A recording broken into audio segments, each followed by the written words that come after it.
Si Kirstin ay isang dalaga na matigas ang ulo, kaya nang sinabi ng mga magulang niya na ipapakasal siya, kaagad siyang lumayas. Nagpanggap siyang isang ordinaryong tao at nag-apply bilang isang sekretarya sa isang sikat na company para may pera pa rin siya dahil kaunti lang ang kanyang nadalang pera. Naka-disguise naman siya kaya walang makakakilala sa kanya. Pero paano kung malaman niya na ang lalaking pakakasalan niya ay ang boss niya pala na hinahanap din siya? Paano na lamang kapag nakaharap na niya ang kanyang mga magulang at nalaman ng boss niya na siya pala ang fiancé na to na pinapahanap? Dahan-dahang naglalakad si Kirstin papunta sa hagdan para walang makarinig sa kanya. Ngunit bigla na lamang bumukas ang ilaw at nakita niya ang kanyang mga magulang na kanina pa pala naghihintay sa kanya. "Saan ka galing?" tanong ng kanyang mami. Napahinga na lamang ng malalim si Kirstin. "Sa party lang ng kaibigan ko, and please, I'm tired." Pagrereklamo ni Kirstin dahil inaantok na talaga siya. Gusto na nga niyang matulog at wala siyang oras para pakinggan ang magiging sermon ng kanyang mga magulang. Kung sa bagay, gustong-gusto ng mga magulang niya na binibigyan siya ng sermon, lalo na ang kanyang daddy na para bang wala na siyang ginagawang tama sa kanyang buhay. "Hindi ka matutulog hanggat hindi ka namin tapos kausapin. Nakakalimutan mo ng gumalang." Kulang na lamang, umusok ang ilong ng kanyang daddy dahil sa labis na galit. "Dad, sa friend ko lang ako galing. Alam mo na wala akong tiwala sa mga kaibigan mo. And that's not my problem anymore." Pabalang na sagot ni Kirstin. "Lumalaki kang bastos. Yan ba ang natututunan mo sa mga kaibigan mong yon? Napatapon ng buhay?" Napairap na lamang si Kirstin sa sinabi ng kanyang daddy. Kapag hindi siya napapasunod, ginagamit nito ang kanyang mga kaibigan na siya namang hindi tama dahil wala namang ginagawa ang mga kaibigan niya sa daddy niya. "As far as I know, wala silang ginagawa sa iyo, Dad. Kaya huwag mo silang idamay kung disappointed ka sa akin." Ang sabi ni Kirstin at tumalikod. Susundan nga siya ng kanyang daddy pero pinigilan ito ng kanyang ina. Hinubad ni Kirstin ang kanyang takong at basta na lamang itinapon sa isang tabi tsaka siya humiga sa kama. Medyo nakakapagod din pala ang gawin ng mga bagay na nakakapagpasaya sa'yo. "Jeannie?" Pagsagot niya sa tawag ng kanyang kaibigan. "Libre ka ba ulit bukas?" Tanong nito sa kanya. Pero napag-isip-isip niya na kapag tumakas na naman siya, baka lalong magalit ang daddy niya at i-grounded pa siya. "Babawi na lang ako next time," ang sabi niya sa kaibigan. Mabuti na lang talaga at maintindihin nito. Natulog na lamang si Kirstin. Tinulog na lamang niya ang sama ng loob sa kanyang magulang. Sigurado naman na paggising niya, umalis na ang mga magulang niya at siya na lamang ang tao sa bahay, kaya makakatakas ulit siya. "Ma'am Kirstin, ano pong gusto niyong almusal?" Magiliw na tanong ng katulong. "Egg and hotdog," simple niyang sabi. Napapangiti siya dahil alam niyang makakatakas siya, pero nawala ang ngiti niya sa labi dahil sa sinabi ng katulong. "Ang sabi po ng mami at daddy niyo, wag ko daw po kayong paaalisin." "What?" Gulat niyang tanong. "Pasensya na po ma'am, pero pag umalis kayo, isusumbong ko kayo sa kanila." Alam naman ni Kirstin na walang takot ang katulong sa kanya. Sa mga magulang niya lamang ito natatakot. "Ayoko nang kumain," sabi ni Kirstin at naisipan nang bumalik na lamang sa kanyang kwarto. Kulang na lang, guluhin niya iyon dahil sa sobrang pagwawala. Nakakainis talaga ang kanyang mga magulang. Sa totoo lang, hindi na siya natutuwa sa mga magulang niya. Lalo na sa daddy niya na sigurado ito ang nagdesisyon na siya'y i-grounded. Hanggang tanghali, hindi kumain si Kirstin dahil wala siyang gana. Naisipan na lamang niyang bumaba dahil nagugutom na siya noong gabi na. Pero hindi niya inaasahan na maaabutan niyang nag-uusap ang kanyang mga magulang tungkol iyon sa isang bagay na kahit isang minuto sa buhay niya, hindi niya pinag-aksayahan ng oras para isipin. "Han, hindi naman kailangan umabot sa point na ipakasal natin ang anak natin. Gusto ko lang na maging maganda yung future niya, na maging matino. E di pag ayaw niya, pwede namang i-divorce." Rinig niyang sabi ng kanyang daddy na kontrabida talaga sa kanyang buhay. Naisipan ni Kirstin na magpakita na sa mga ito pero hindi iyon halata na nakinig siya sa usapan. "Kirstin, anak, sabi ng maid hindi ka na kumain maghapon." Binigyan siya ng ngiti ng kanyang mami. "May narinig ka ba?" tanong ng kanyang daddy. "Bakit dad? May dapat po ba ako marinig?" Balik naman na tanong ni Kirstin sa kanyang daddy. "Mabuti pa'y kumain na lang tayo." Pag-aaya ng kanyang mami. Ngumiti si Kirstin, tanda ng pagsang-ayon, pero sa isip-isip niya kung paano siya makakaalis sa kanilang mansyon.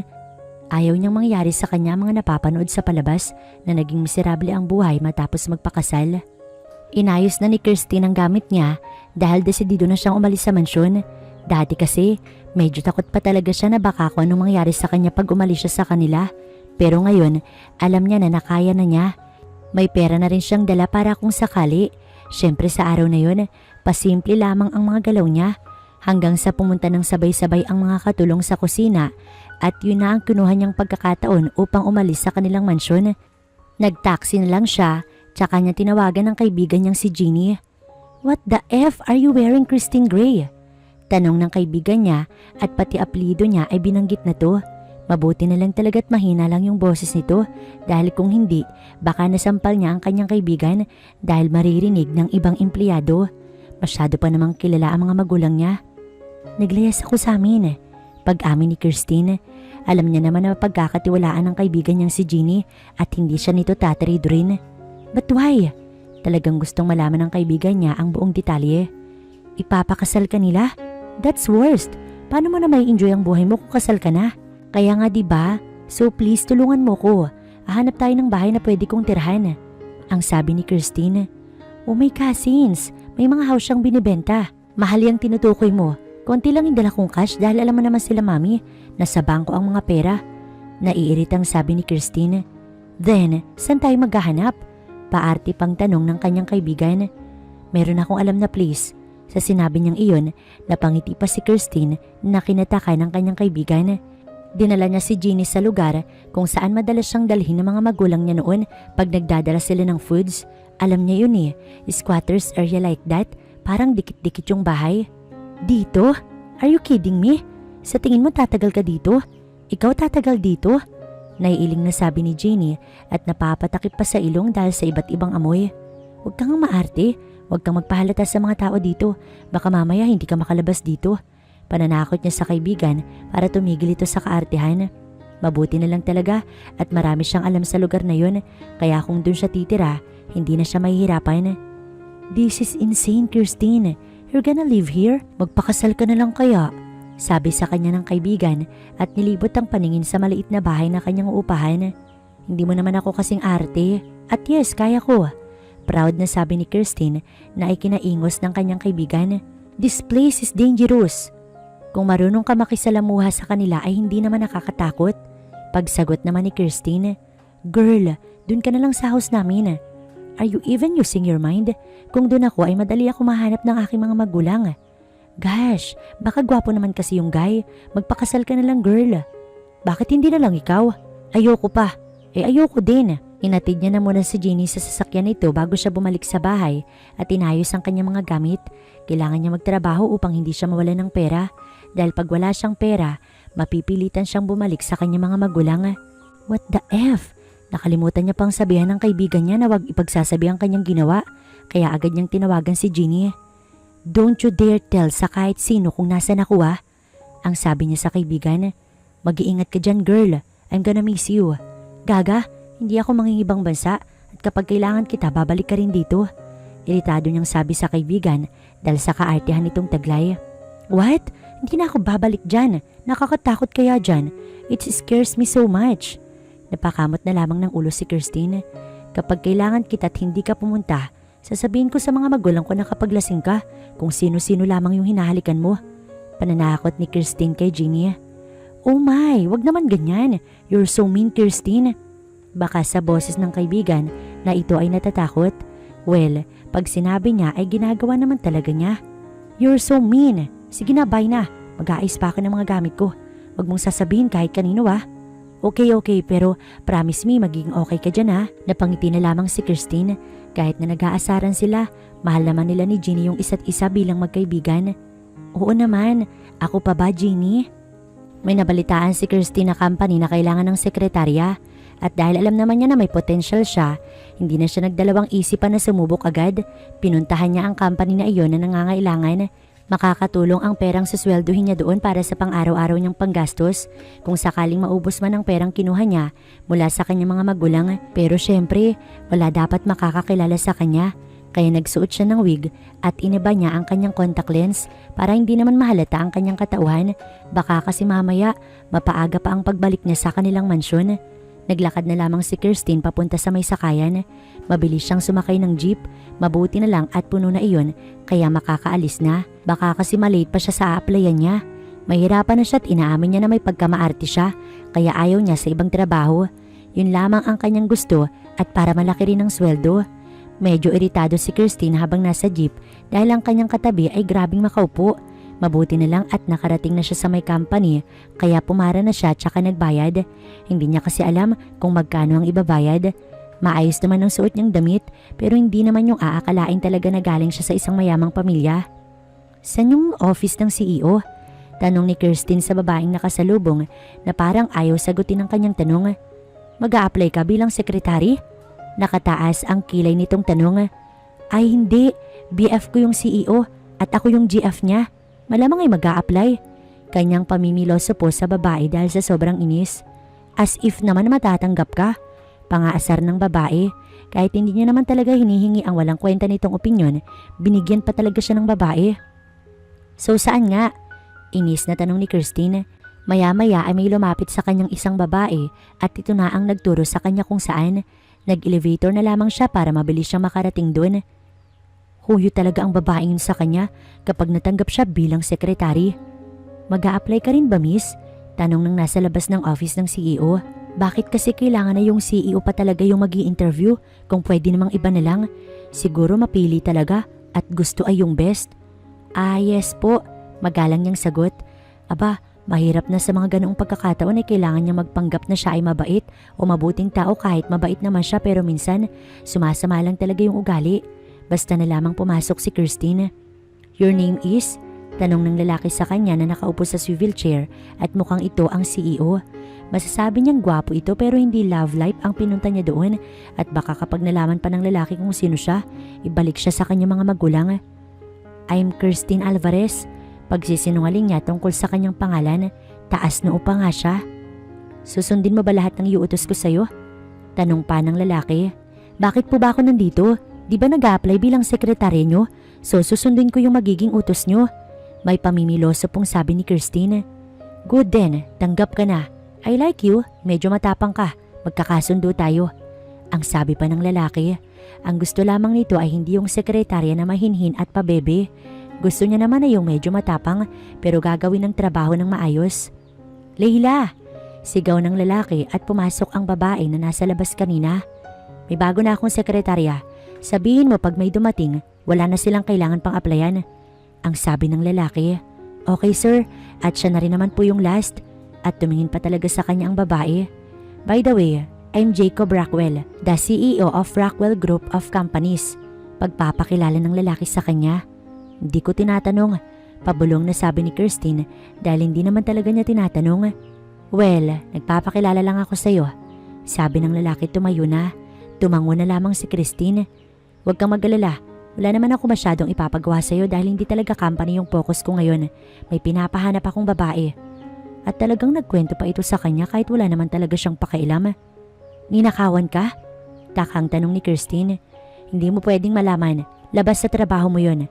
Sagot nito sa kanya at umupo na ulit sa swivel chair. Sige. Simpleng sagot ni Kirstine. Siguro itinakasan ito ng isang babae kaya pinapahanap. Parang siya lang, tinakasan niya ang kanyang mga magulang. Nakauwi na si Kirstine sa kanyang tinutuluyan. Hindi pa nga siya nagtatrabaho, pagod na siya. Paano pa kaya kapag nagsimula na siya? Baka hindi niya nakayanin ang pagod, kaya kailangan niya maging matatag. Mukha namang magkakasundo sila ng kanyang boss dahil mabait naman ito pero kahit ganun, kailangan niya mag-ayos dahil walang sino man ang pwedeng makaalam kung sino siya, lalo pat ayaw niya makasal sa lalaking hindi naman niya mahal. Hindi siya makakapayag sa gustong mangyari ng kanyang mga magulang. Humiga na lamang si Kirstine. Kanina kasi ay minadaanan na siyang karinderya at doon na siya kumain, kaya diretsong tulog na siya. Total nakapaglinis na rin naman siya ng katawan at hindi niya alam kung anong klaseng trabaho ang kakaharapin niya bukas. Kaya marapat lamang na ihanda niya ang kanyang sarili at huwag maging panatag. Malay niya baka bukas biglang magbago yung ugali ng kanyang boss at biglang tubuan ng sungay. Samantalang sa mansyon ng mga Gray, hindi alam ng mag-asawa ang kanilang gagawin dahil nawawala ang anak nilang si Kirstine. Hindi nila alam kung saan ito nagpunta. Kinausap na rin nila ang kaibigan ng dalaga na si Jeannie, ngunit maski ito hindi alam kung saan naroroon ang kaibigan. San kaya pumunta ang batang yun? Tanong ng ginang sa kanyang asawa. Mas lalong tumigas yung ulo dahil kung minsan kinukonsinti mo. Mukhang nagsisisihan pa ang mag-asawa. Hindi nila alam kung mapapatawad nila ang sarili nila kapag may nangyaring masama sa kanilang anak. Babalik din siya sa atin, naniniwala ako. Baka nagtampo lamang, ang sabi ng ginang, pero umakyat na ang kanyang asawa. Marahil ay sa labis na inis at galit na nararamdaman sa kanilang anak na kung minsan puro perwisyo lamang ang naibibigay sa kanila. Ngunit kahit ganoon, mahal na mahal niya ang nag-iisang anak. Kinabukasan, maagang gumising si Kirstine at inayos ang kanyang sarili. Siyempre, dapat maayos din siya para hindi siya makilala. Kaya ayos na ayos talaga siya para pag nakarap niya ang CEO ulit, wala itong maipintas. Baka mamaya kung ano rin ang masabi sa kanya. Minsan kasi, hindi niya rin mapigilan ng kanyang sariling bibig kung ano-ano na lamang ang lumalabas doon na minsan hindi na rin maganda lalo kapag siya ay nagagalit. Todo sipol sa kanya ang mga tambay na madadaanan, ngunit hindi na lamang niya pinapasin ang mga ito dahil kung papatulan niya, mapapaaway lamang siya. Mas gusto ni Kirsty na kasundo niya yung mga tao doon dahil baka kasi mamaya palayasin na lamang siya bigla doon. Mabilis na nakarating si Kirstine sa Rockwell Group of Companies. Napangiti na lamang si Kirstine dahil may trabaho na nga talaga siya. Siguro kung alam lang ng mami niya, proud na ito sa kanya ngayon. Pumasok si Kirstine sa loob at nakasalubong niya ang babaeng na pagtanungan niya noong hapon. Yung babaeng parang ayaw siyang magkaroon ng trabaho na akala mo naman ay kung sinong maganda, halatang insecure lang naman sa mga tao na nasa kanyang paligid. Natanggap ka? Hindi makapaniwala nitong tanong. Oo, bakit? Sagot naman ni Kirstine. Siguro kinula mo yung CEO no o kaya na may ginamitan ng mahika. Pangbibintang nito sa kanya. Ang galing naman mag-akala, mukha lang tanga. Baka hinahanap na ako. Paano ba yan? Maiiwan na kita. Pangaasar niya pa sa babae at ito ay nilagpasan. Matatanggal ka din sa trabaho mo. Sigaw nito sa kanya. Mauuna ka sa akin. Sigaw niya naman pabalik sa babaeng inggitera na hindi niya naman nanaisin pang malaman ng pangalan dahil baka maisumpa niya lamang. 5 minutes kang late, sabi ng CEO nang makarating siya sa opisina nito. May inayos lang. Simple niyang sagot at nag-iwas ng tingin para hindi mahalata na siya ay nagsisinungaling kahit yun naman talaga ang ginagawa niya. Tulad ng maagang makipag-away. Napairap si Kirstine. Ang babaeng yun ang nauna. Sabi niya matatanggal daw ako agad sa trabaho ko. Ang sabi ko naman mauuna siya. Pagtatanggol ni Kirstine sa kanyang sarili. Dapat hindi ka na lamang pumatol. Sa gusto ko ngang pumatol Baka nakakalimutan mo na boss mo ko. Pagpapaalala sa kanya ni Jacob. Sorry boss, just call me Sir Jacob. Napatango na lamang si Kirstine. So ano pong ganap ngayon? Inayos na ni Kirstine ang kanyang boses kaysa naman masisanti siya agad. May meeting ako ngayon and you'll go with me. Ano pa nga ba, diba? Nang makita ni Kirstine ang babaeng naiinggit sa kanya nang palabas na sila ni Jacob ng company, mas lalo niya lamang itong ininis. Dinilaan niya pa yung babae na siya namang kinainis nito. Nakita niya pa kung paano ito nagpapapadyak. Sa totoo lang, aburido na si Kirstine lalo na sa babaeng kausap ng boss na nasaksakan ng arte ng boses. Parang ang sarap pilipitin ng dila para umayos ng pagsasalita dahil sa totoo lang, parang tanga ang babae. Halatang nagpapapansin ito sa boss niya, ayaw niya pa naman sa mga ganoong klaseng babae. Oo, pasaway siya, pero hindi naman siya ganoong klase ng babae na mapang-akit sa lalaki. So you will accompany me tonight? Halos masok na siya sa tanong ng babae sa boss niya. Negosyo pa ba talaga ang pinag-uusapan o ibang bagay?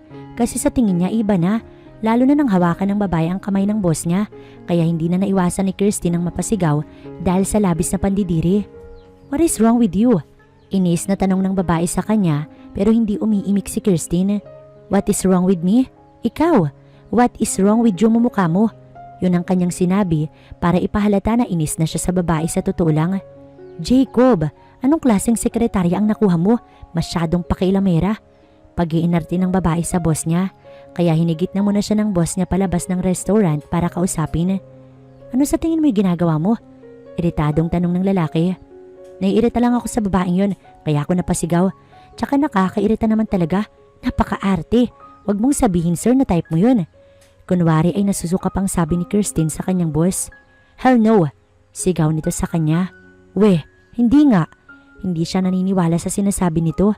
Kung hindi nito type ang babae, bakit ito nagpapahawak sa babaeng yun? Alam ko yung nasa isip mo. Ito ang way ko para makuha ko yung deal, okay? Kaya just keep cooperate. at lalakihan ko yung sweldo mo. Sige ba, sabi niyo eh.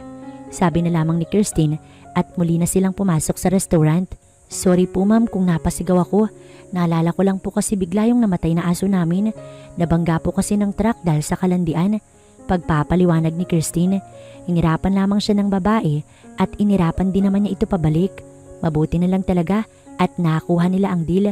Sabi pa nga ng babae ay pumunta ang boss niya sa kondo nito na alam niyang hindi naman gagawin ni Jacob. Akala ko talaga ganong mga babae yung type niyo. Naiiling na sabi ni Kirstine. Well then you're wrong. Hindi ganon ang mga tipo ko. Napipilitan lang talaga akong pakisamahan sila. Paliwanag naman ng lalaki. Nakita niyo na po ba yung babaeng pinapahanap ninyo? Ewan ba ni Kirstine kung bakit niya naitanong yun? Wala lang siguro. Gusto niya lang maging chismosa at makialam sa mga bali-balita. Hindi pa pero makikita din siya. Simpleng sagot naman ng lalaki. Samantalang si Jeannie, kinukontak si Kirstine ngunit hindi sinasagot ang mga tawag niya. Mukhang nakapatay lagi ang cellphone ng kanyang kaibigan. Gusto niya lang kasing kamustahin ito. Ayaw naman niyang pumunta sa lugar na yun dahil sa totoo lang, natatakot talaga siya. Maybe, busy lang ang kanyang BFF kaya itinigil niya na muna ang pagtawag at baka makita pa siya ng mga magulang niya at siya'y paghinalaan. Bilib din talaga siya sa best friend niya na ginagawa nito ang gusto. Siya kasi walang lakas lang loob, hindi katulad ng kanyang best friend. Nang makabalik sila Kirstine sa company, doon lamang sila kumain. Nakakatawa lang na galing na silang restaurant pero hindi pa sila doon kumain. Paano ba naman kasi? Puro noodles ang nandoon. Yun kasi ang gusto ng babaeng maarte. Kaya inis na inis talaga siya. At ang nakakatawa lang ding isipin, sa kantin ng company sila kumain. Sinamahan siya ni Jacob. Ngayon alam niya na wala itong kaartehan sa katawan pero ang tingin sa kanya ng ibang empleyado, lalo na nung isang inggit sa kanya, sobrang kakaiba. Para bang hinuhusgahan na yung buo niyang pagkatao. Mauubos mo yan? Takang tanong ng boss niya nang makita kung ano ang kanyang mga binili. Ito ay tapos ng kumain, samantalang siya ay magsisimula pa lamang. Pinauna niya lang talaga ang lalaki. Doon naman sa mansyon nila ay hindi siya madalas magutom at konti lang ang kinakain. Pero iba na ngayon. Oo naman. Ngayon niya lamang nasagot ang tanong ng boss niya. Then, hintay na lang kitang matapos. Sabi ni Jacob sa kanya at kinuha ang cellphone sa bulsa nito at naglaro muna. Dahil nga hintayin siyang matapos kumain. Iba ang lalaking boss niya sa mga CEO na kakilala niya. Yung iba kasi ay talaga namang sobrang sungit. Gabi na, ihahatid na kita. Sabi ng boss ni Kirstine. Pero agad siyang tumanggi dahil walang sino man ang pwedeng makaalam kung saan siya nakatira ngayon. Hindi na kailangan, kaya ko naman ang sarili ko. Sagot niya sa lalaki. Malayo ba dito ang bahay mo? Hindi naman. At nauna na siyang lumabas ng opisina. Hindi niya nga alam kung bakit sila ginabi. Siguro ay dahil sa may pinagawa sa kanya. Ewan niya ba kung bakit siya natagalan or mabagal lang talaga siyang kumilos. Sa elevator, sabay sila ng boss niya. Mauuna na sana siyang maglakad pero hinabol siya ng lalaki at sinabing iyahatid na nga siya nito at sa puntong yun, hindi na siya nakatanggi dahil gabi na rin at syempre, boss niya iyon. Sure kang dito na lang? Tanong ng lalaki sa kanya nang ibaba siya sa kanto. Oo, okay na ako dito, salamat sir. May paggalang niyang sabi. O sige, mag-iingat ka. Sabi nito bago pinaandar ang sasakyan. Napakibit balikat na lamang si Kirstine. Samantalang pagka-uwi ni Jacob, naabutan niyang nag-uusap ang kanyang mami at daddy. Saan? Pagtawag sa kanya ng kanyang mami nang siya ay makita na to. I'm tired. Sabi niya lang sa magulang para hayaan na nga siyang magpahinga. Sa totoo lang, ayaw niyang ipahanap ang babaeng yun o kahit ang tumulong sa paghanap dahil ayaw niya namang makasal sa kanya ang babaeng hindi niya naman mahal at pilit lang ang kanilang pagmamahalan. Gusto niya ay kung may babae man siyang pakakasalan, yung mahal na mahal talaga niya.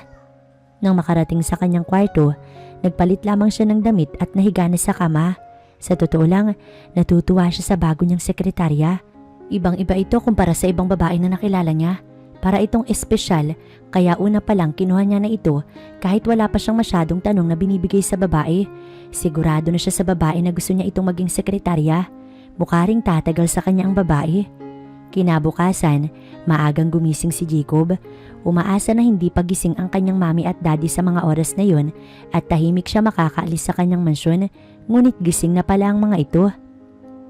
Hindi ka na naghapunan kagabi, kaya mabuti pa kumain ka na muna. Malambing na sabi sa kanya ng mami. Wala naman siyang choice kundi ang sabayan ng mga ito dahil kapag tumanggi siya, baka bastos na anak ang maging labas niya. Ayaw rin naman niyang mabastos ang kanyang mga magulang. We heard na may bago kang sekretary. Pagbubukas ng mami niya sa topic, I'm full, aalis na ako. At tumayo na nga si Jacob. Ayaw na niyang magkwento. Siguradong maraming magiging tanong at sasabihin ng mga ito at baka mabanggit pa ang tungkol sa kasal niya. Mabuti na lang at hindi siya sinagawan o tinawag ng kanyang daddy. Samantalang si Christine ay may bagong kaibigan sa company. Isang ordinaryong lalaki na empleyado na sa tingin niya ka-vibes niya dahil parang parehong-pareho sila ng personality. Kaya sa bawat sinasabi nito ay natatawa na lamang siya nang bigla na lamang dumating ang boss nila. Andiyan na pala ang boss natin, ang sabi sa kanya ni Alvin. Sige, balik ka na sa trabaho mo, mamaya na lang ulit tayo mag-usap. Ang sabi niya na lamang sa lalaki. Sabay silang pumunta ni Sir Jacob niya sa elevator. Pansin niyang parang masama yung umaga nito, ngunit hindi na lamang siya nagtanong, baka kasi mamaya kung ano pa yung isipin na to. Nang makarating sila sa opisina, hindi rin siya pinapansin ng lalaki na para bang may ginawa siyang masama. Naistorbo ko ba kanina yung pag-uusap niyo ng kaibigan mo? Tanong nito sa kanya. Si Alvin, kanina lang kami nagkakilala. Mabait naman siya. Pagkukwento pa ni Christine. Wala bang nagsabi sa'yo na bawal ang landian sa trabaho? Ha? Anong landian yung pinagsasasabi mo? Tanong naman ni Christine sa boss niya. Pero hindi ito sumagot kaya pinilit niyang kinulit ang lalaki. That guy, naglalandian kayong dalawa. Pag-aakusa ng boss niya. Kaya napailing-iling na lamang si Christine, hindi makapaniwala sa mga sinasabi na to. Anong landian yung sinasabi mo dyan? Kanina ko nga lang naging kaibigan. Kung makaakto ka parang BF kita, boss lang naman kita. Pag-angal pa ni Christine sa boss niya na hindi niya malaman kung saan ba nanggagaling ang mga sinasabi. Hindi na naman umimik pa ang lalaki. Hindi na rin nagsalita pa si Christine dahil sa totoo lang ang pinakaayaw niya sa lahat yung pinakikialaman siya. Para pala itong ang mga magulang niya. Mabuti na lang talaga't walang meeting sa labas si Jacob sa araw na yun. Kaya naman naisip niyang sabayan na lamang sa lunch si Alvin. Total, magkaibigan na silang dalawa ng lalaki. Kaysa naman sa boss niya na masyadong assuming, kinausap lang, BF na agad. Masama ang tingin ni boss sa atin. Sabi kay Christine ni Alvin. Huwag mo na lang pansinin. Sabi naman ni Christine sa bago niyang kaibigan. Kung pagtutuunan nila ng pansin ng lalaki, wala naman silang mapapala kaya mas mabuti pang wag na lamang nila itong pansinin. Natatakot ako, baka mawalan ako ng trabaho. Ewan ko sa'yo, bahala ka kung magpapaapekto ka sa kanya. Naiiling na lamang na sabi ni Christine. Ang tapang mo din no? Mangha nitong sabi sa kanya. Sa buhay, kailangan mong maging matapang at hindi basta maging sunod-sunuran. May ibig sabihin ng sinabi ni Christine. May malalim siyang sinasabi at sana magets agad yun ng lalaki. Dahil nakikurious na siya, nilingon na ni Christine ang boss niya na kanina pa sila pinagmamasdan at dahil sa matapang nga talaga siya, inirapan pa niya ang boss niya. Paano ba naman kasi? Masyadong tamang hinala dahil paano niya ba naman magiging kalandian si Alvin kung bago niya pa lamang nakakakilala ang lalaki? Parang syunga lang ang boss niya. Nang matapos kumain, nagpaalam na si Christine na kailangan niya nang bumalik sa trabaho. Tanging ngiti lang ang tinugon ni Alvin. Napakibit-balikat na lamang si Christine dahil sa totoo lang, wala namang nakakatakot sa boss nila kaya bakit natatakot ang mga tao ron para lamang silang sira. Bumalik na si Christine sa opisina ni Jacob. Naabutan niya ang lalaki na parang may kausap sa cellphone. Sa tingin niya ay business partner pero wala naman siyang pakailam ron. Hinihintay niya lamang kung ano ang ipapagawa nito sa kanya. Maya-maya pa ay nagring ang kanyang cellphone kaya naisipan niyang sagutin yon. Nagpaalam muna siya kay Jacob. Si Jeannie lang pala ang tumatawag. Thanks God, sumagot ka din. Ang sabi ng kanyang kaibigan. Narinig niya pa ang paghinga nito na parang sobrang thankful dahil sinagot niya ang tawag. Hindi niya kasi talaga ginamit ang cellphone niya para walang istorbo. Ano yun? Bakit ka napatawag? Tanong ni Christine sa kaibigan. Gusto lang kitang kamustahin. May halong lungkot ang boses nito. Pati tuloy ang kaibigan niya ay nasungitan niya dahil sa nakakainis niyang boss. Hay nako naman talaga. I'm sorry, pero alam mo naman na pwede mo akong puntahan, di ba? Pero natatakot nga ako, di ba? Kaya magkita na lang tayo somewhere at wag lang sa lugar na yun. May pakiusap na sabi ng kanyang kaibigan kaya napatango na lamang si Christine sa sinabi ng kaibigan. O sige, text mo na lang kung saan. Narinig pa ni Christine na napasigaw sa tuwa si Jeannie. Nagulat si Christine nang pagharap niya ay nasa likuran niya ang kanyang boss at mukhang narinig nito ang pakikipag-usap niya sa kanyang kaibigan. Kanino ka makikipagkita? Wala ka na dun. Privacy ko yun, sir. Simple niyang sagot. Okay. Pero siguraduhin mo muna na tapos yung trabaho mo bago mo unahin yung ibang bagay. Nagpapaalalang sabi ng boss niya. Alam ko. Pataray pang sabi ni Kirstine at nilagpasan ang boss niya. Samantalang si Jacob, hindi malaman ang dahilan kung bakit hinahayaan niya ang babae na sagot-sagutin siya, yung ibang mga empleyado hindi iyon nagagawa sa kanya. Pagpasok niya sa opisina, naabutan niya si Kirstine na inaayos na mga pinagagawa niya at kalmado lamang ito. Hindi nagmamadali, hindi katulad ng mga nauna niyang sekretarya na natataranta kapag siya'y nakikitang nanonood. Pwede ho ba? Huwag kayong masyadong makatingin sa akin. Ang sabi pa ng babae. Hindi kita tinititigan. Pagsisinungaling naman ni Jacob. Kaya pala ramdam ko na may nakatingin sa akin. Napapailing nitong sabi. Habang tumatagal ay mas lalo siyang napapabilib ng babaeng to at ngayon lamang siya napabilib ng isang babae lalo na sa trabaho. Hindi ka ba natatakot na mawalan ng trabaho dahil sa pagsagot-sagot mo sa akin? Pagtatanong niya sa babae. Hindi, ikaw ang dapat matakot dahil hindi ka na makakahanap ng katulad ko. Confident na sagot ng sekretary niya sa kanya kaya matagal siyang napatitig dito.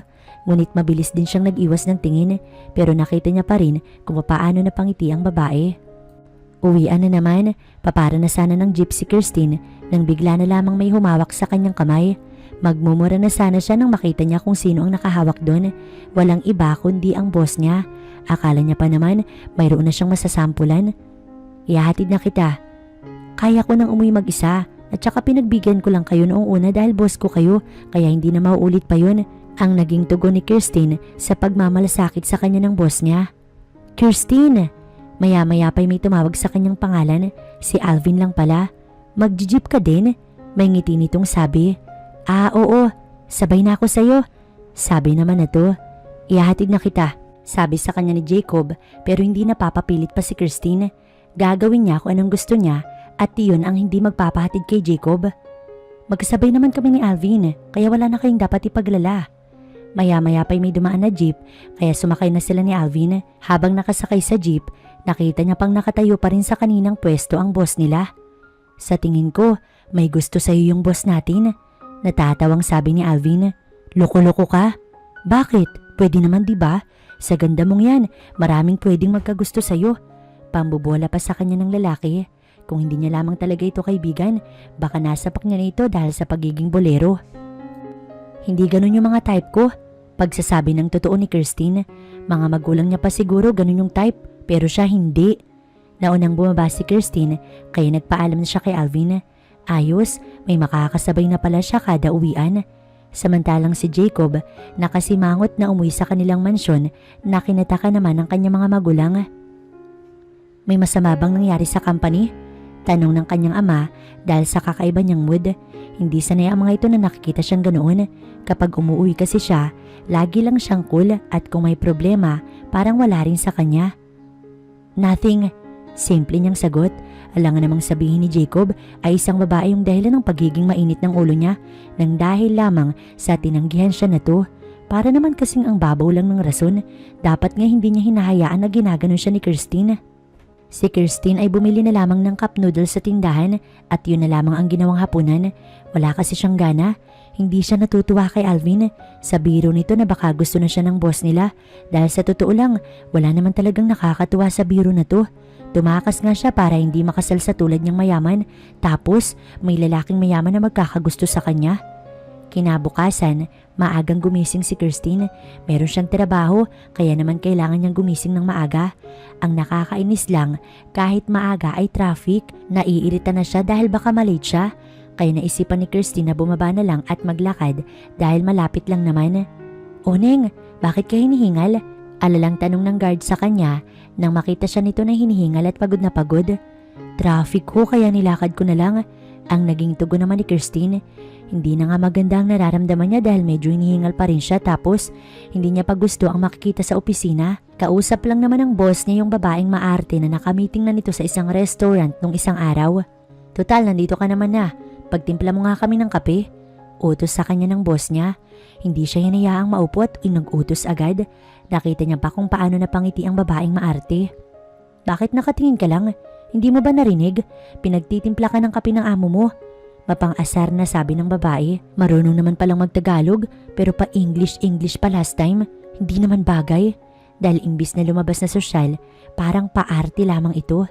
Sa inis ni Kirstine dahil hindi talaga maganda ang araw niya, hindi niya nilagyan ng asukal ang kape ng babaeng maarte. Siya pa talaga ang iniinis nila. Siya pa talaga na expert na sa pangiinis. Nakangiti niyang inabot ang kape ng kanyang boss at ng babaeng maarte. Mabuti na lang at napigilan niyang tumawa nang ibuga ng babae ang kape ng matikman nito at sa mukha pa talaga ng boss niya dahil sa sobrang pait nun. "I'm so sorry, Jacob," sabi ng babae at napatayo pa at pupunasan na sana ang mukha ng boss niya pero inilayo ni Jacob ang mukha nito. Nakakadiri kasi talaga yung tipong ibubuga mo lang yung kape tapos sa mukha pa ng tao. Sino ba namang hindi maiinis sa ganun? Kapag ganun talaga, baka maubos ang pasensya mo. "Just leave." Pagpapaalis nito sa babae dahil sa sobrang pagkainis. In his entire life ay noon lamang nangyari iyon sa kanya at hindi niya iyon matatanggap. Pero mapait yung kape. I think may nilagay itong witch mong sekretary. At tumingin pa talaga kay Kirstine ang maarting babae. Pinagtatanggol ang sarili mula sa boss nila. "Huwag ka nang gumawa ng dahilan. Just leave." Dahil ayaw namang pakinggan, umalis na ang babae. Sabi niya low-key nagalit ang babaeng yun sa'yo. Panunulsol pa ni Kirstine kahit siya talaga ang may kasalanan kung bakit naibuga ng babae yung kape. Dahil nga sa sobrang pait ng kape na ginawa niya at kahit sino hindi matitiis yun. "Tell me, anong ginawa mo sa kape?" Buong akala ni Kirstine hindi na mahalata yung ginawa niya. Ngunit may alam pa rin pala ang boss niya. "Ha? Wala akong ginagawa." Pagmama ang maangan. "May nilagay ka sa kape. Galit ka sa akin at sa kanya kaya ginawa mo yun." Pag-aakusa nito na totoo naman. "Nakalimutan ko lang lagyan ng asukal." "Nakalimutan o hindi mo talaga nilagyan?" Galit na tanong ng lalaki. "Oo na, hindi ko nilagyan dahil naiinis ako sa inyo. Ang hirap-hirap maglakad papunta dito tapos maaabutan ko lang yung kaartehan nyo at pagtitimplahin nyo agad ako ng kape hindi nyo muna ako hinayaang magpahinga. Nakakairita." Pag-amin na ni Kirstine. "Naglakad ka?" Concern na tanong ng lalaki. "Oo, dahil traffic. Tapos hindi ka man lang marunong maawa. Pasalamat ka nga't sa kanya ko ginawa't hindi sa'yo." Pagkatapos sabihin ng mga salitang yun, tumalikod na si Kirstine. Ayaw niya na munang makita ang boss niya dahil naiinis siya. Baka mamaya, maisumpa niya pa ito. Nang iwanan siya ni Kirstine, tinawagan ni Jacob ang maid nila sa mansyon upang dalan siya ng damit dahil magpapalit siya at merong kape yun. Mabuti na lang talaga, may tissue sa kanyang opisina. Kaagad na nilinis ang kanyang sarili. Mamaya na lamang sila mag-uusap ni Kirstine kapag parehas nang hindi mainit ang kanilang mga ulo. Hindi naman kasi sinabi ng babae sa kanya. Samantalang si Kirstine, papunta na sana ng kantin ng company, ngunit bigla na lamang may umepal na babaeng humarang sa kanyang daraanan. Ito yung babae na sa tingin niya, inggit na inggit sa kanya at halos ipinalangin na wag siyang matanggap sa kasalukuyan niyang trabaho. "Kanina late kaya? Pati ba naman yun ay alam na to? Wala ka na ron." At nilagpasan niya ang babae. Ngunit bigla na lamang hinawakan ang braso niya na halos bumao na yung kuko nito sa kanyang balat. "Bitawan mo ko." May pananakot niyang sabi sa babae pero hindi ito nakinig. Kaya sapilitan niyang binawi ang braso dito at malakas niyang itinulak ang babae. "Sabi ko, bitawan mo ko." Galit niyang sabi na parang nagsasabi din na kasalanan nito kung bakit niya natulak ang nakakainis na babae. Hindi na konsensya si Kirstine sa kanyang ginawa dahil tama lang iyon dahil binuwisit siya ng babae. Maya-maya pa'y dumating si Jacob at nakita na nakaupo ang inggit na babae sa sahig. Hindi talaga tumayo agad upang siya ang lumabas na masama na naman. Kaya alam niya sa mga oras na yon, siya ang masisermonan. "Anong nangyari dito?" Tanong ni Jacob sa mga empleyado. Buong akala niya ipagtatanggol ni Kirstine ang sarili pero una pang nagsalita ang babaeng nakaupo sa sahig. "Yung sekretary niyo po sir, tinulak niya ako. Porket sekretary niyo po siya, ang yabang-yabang na." Maling pagsusumbong ng babae at nagsisinungaling. "Bahala ka kung kanino ka maniniwala. Basta ako, wala akong ginawang masama't ipinagtanggol ko lang yung sarili ko sir." Pagkasabi nun, tumalikod na si Kirstine. "Tama ba na umalis tayo sa kumpanya?" Kinakabahang tanong kay Kirstine ni Alvin. Niyaya niya kasi ang lalaki na lumabas na muna sila dahil naiirita talaga sa boss niya at sa ibang empleyado na feeling niya pinagtutulong-tulungan siya. "Natatakot ka? E di bumalik ka na at magla-lunch na rin naman." Ang naging sagot ni Kirstine na hindi man lang natatakot o kinakabahan kahit na alam niyang may maaaring kahantungan ang ginawa niya kanina. "E di wala kang kasama dito, sasamahan mo na kita syempre." Sagot naman ni Alvin. Yun naman pala eh. Alam mo kanina, yung kape ng babaeng kausap ni boss, hindi ko niligyan ng asukal kaya ayun, dahil sa sobrang pait, sa mukha ni boss na ibuga yung kape. Natatawa si Kirstine habang nagkukwento kay Alvin. Ginawa mo yun? Hindi makapaniwalang tanong ng lalaki. Ikukwento ko ba sa'yo kung hindi naman nangyari? Pero bakit mo naman ginawa yun? Taka pa ring tanong ni Alvin. Wala lang, naiinis lang ako sa kanila. Kaya mo din tinulak si Geneva kanina? Hindi, kainis kasi yung babaeng yun. Akala mo naman ay kayang ipagamot ang balat ko kung sakaling lumubog yung kuko niya. Di sana hindi mo nalang pinatulan. Napailing na lamang si Kirstine. Pasalamat nga siya at yun lang yung ginawa ko sa kanya. Maya-maya pa'y tinanong na nila kung magkano ang kanilang babayaran sa karinderya. Ako nang magbabayad, sabi ni Alvin at nag-abot ito ng pera. May pambayad naman ako. Kahit na babae ka, kaya ako dapat magbayad. Pangangatwiran ni Alvin kaya napakibit-balikat na lamang si Kirstine hanggang sa niyaya na niya ang lalaki na bumalik na sa company. Hinahanap ka ni boss, sabi ng babaeng nakasalubong. Alam niya na iyon at hindi na kailangan pang sabihin. Magiging ayos ka lang ba? Tanong sa kanya ni Alvin at tanging pagtango lamang ang naging tugon niya sa lalaki. Oo naman, sabi niya sabay ngiti dito. Kalmado pa rin si Kirstine kahit noong nasa harapan na niya si Jacob. At inuuna mo pa talagang makipaglandian sa lalaking yun bago linisin ang pangalan mo? May kung ano sa boses nito pero hindi niya maipaliwanag na parang may halong pagsiselos o baka naman nag-a-assume lang siya o guni-guni lamang. Kung yung matagal mo ng empleyado ang paniniwalaan mo, ayos lang sa akin. Ano ba naman ang laban ko, diba? Bago lang ako dito. Nakaiwas ang tingin ni Kirstine habang sinasabi ang mga salitang yun. Alam ko na hindi ka papatol kung hindi siya ang nauna. Pero gusto ko lang sana na ipagtanggol mo naman yung sarili mo. Ang sabi sa kanya ng lalaki. Hindi ko na kailangan gawin yun. Dahil kung naniniwala ka sa akin, hindi ko na kailangan ipaliwanag yung sarili ko. Ang tanong, naniniwala ka ba sa akin, sir? May diin talaga sa pagkakasabi niya sa salitang sir para damang-dama. Naniniwala ako sa iyo. Okay, sabi ni Kirstine at napatango na lamang.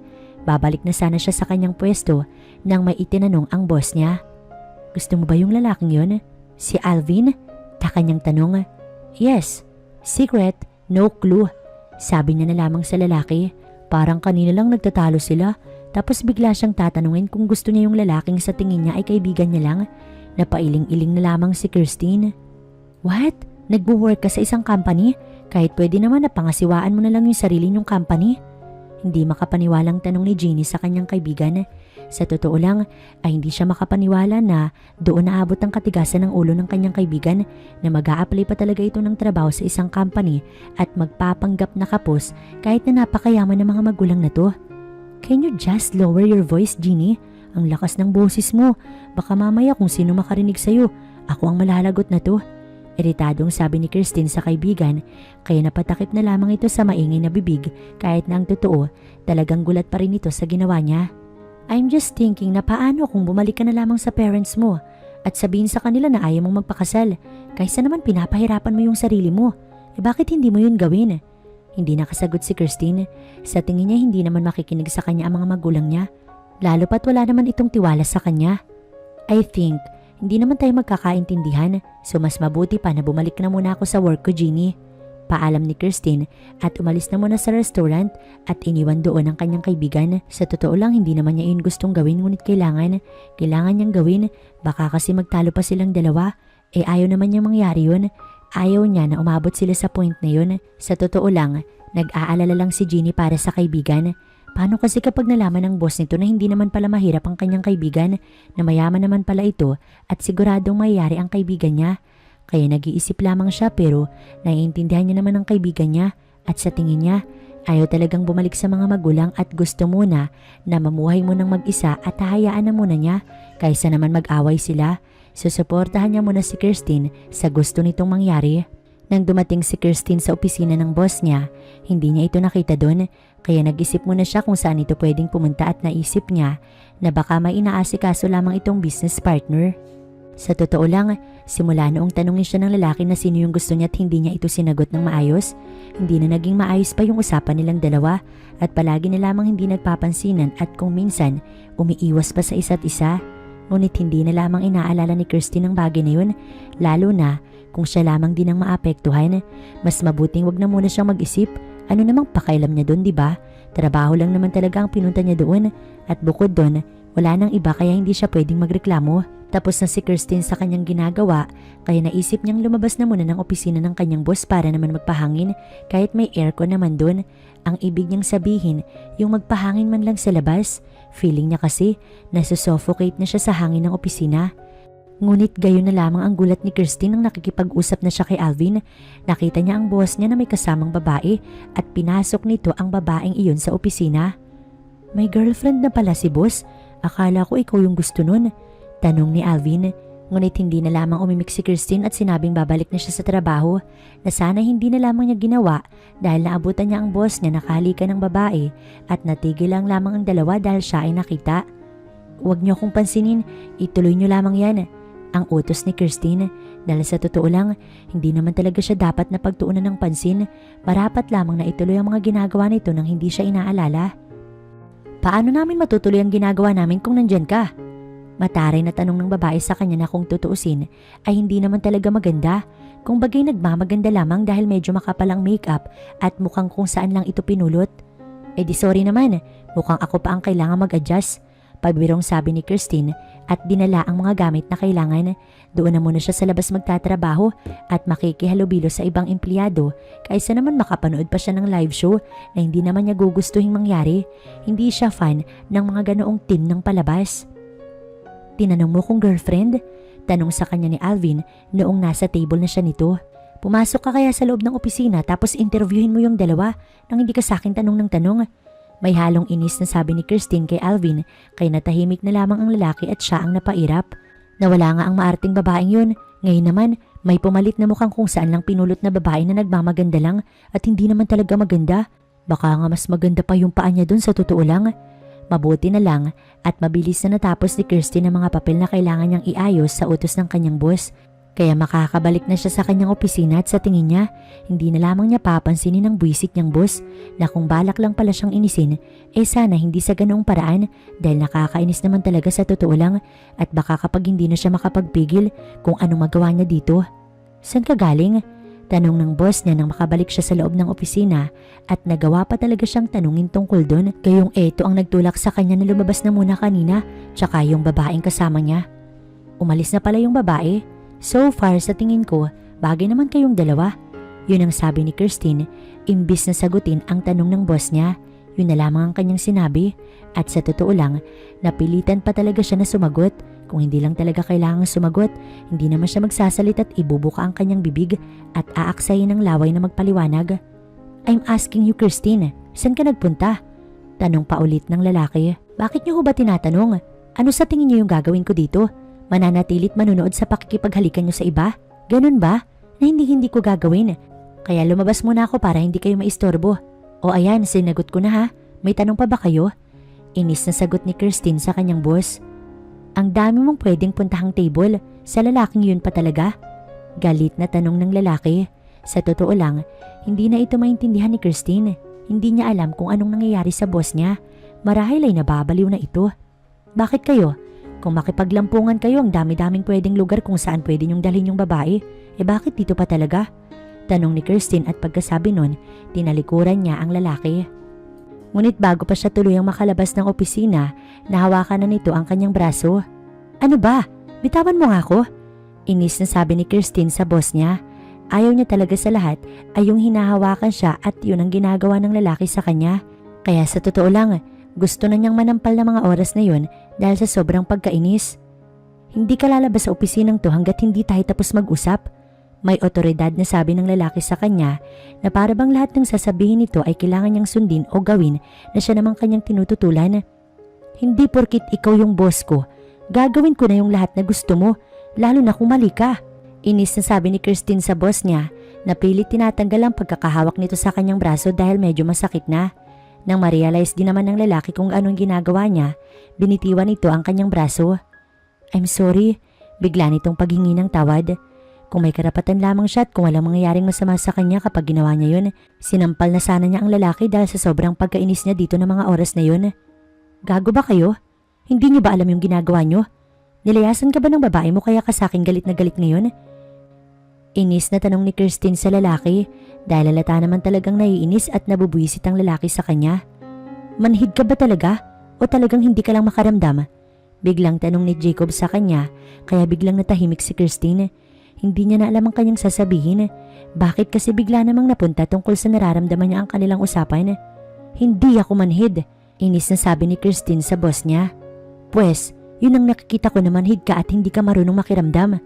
Sinabi na talaga ng lalaki kung anong napapansin kaya napailing-iling na lamang si Christine.